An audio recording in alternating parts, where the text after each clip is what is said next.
Important 4 marks question for IPE from the probability. A problem in calculus is given to the two students A and B, whose chance for solving it are 1/3 and 1/4 respectively. Find the probability of problem being solved if both of them try independently. So what is given? ఒక problem solve చేయడానికి probability ఇచ్చాడు. ఏ అనేవాడు problem solve చేయడానికి probability ఎంత అంటే 1/3 ఇచ్చాడు. B అనేవాడు ఒక ప్రాబ్లం సాల్వ్ చేయడానికి ప్రాబబిలిటీ ఎంత అంటే 1/4 ఇచ్చాడు. అంటే వాట్ ఈస్ గివెన్?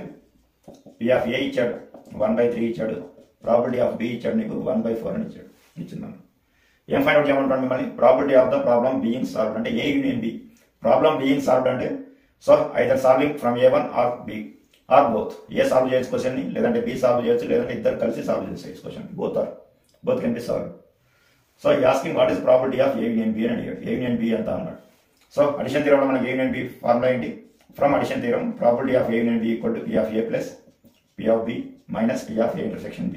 ఇచ్చిన డేటాలో మనకు ఏ ఉంది, బి ఉంది. ఏ ఇంటర్సెక్షన్ బికి మనకు ప్రాబబిలిటీ ఇవ్వలేదు, కానీ ఒక హింట్ ఇచ్చాడు మీకు. Both of them are independently. If A and B are independently అయితే probability of A intersection B equal ఏమవుతుంది మనకి? P of A into P of B అవుతుంది. ఇది మన స్టేట్మెంట్. కాబట్టి దీని బేస్ మనం P of A into P of B అని రిప్లేస్ చేయొచ్చు. So P of A plus P of B minus P of A into P of B. ఇది P of A value ఎంత మనకి? 1/3. B అంటే 1/4, P of A అంటే 1/3, 4 అంటే 1/4. So 1/3 plus 1/4 LCM దగ్గర మనకి 12. 4 1 4, 3 1 3, 4 plus 3. 1 into 1 1, 4 3 12. 4 plus 3 ఎంత? 7. Same like fractions LCM 12. 4 plus 3 7, 7 minus 1 అంటే 6/12. 6 1 6 2. So 1/2 is the answer.